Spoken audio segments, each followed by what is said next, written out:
At the very beginning of the session, she asks me if I have anything important to tell her. And then at the very end of the session, she said to me, okay, she says, I want you to know something. I approached this today with the wrong intention. She says, with the wrong questions.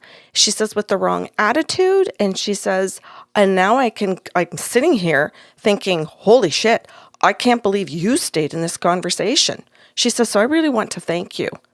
She says, because I can see how I presented myself. And she says, I'm not proud of what I did at the beginning of this. I'm not proud of how I treated you. And I'm not proud of how I approached it or how I approached the guides and how I came forward to say, tell me anything important. And then how I treated you. And she says, I have a lot of thinking to do about how I'm treating everybody. You could be listening right now. Coffee with the Sarlos airs early for our patrons on patreon.com/the Sarlos.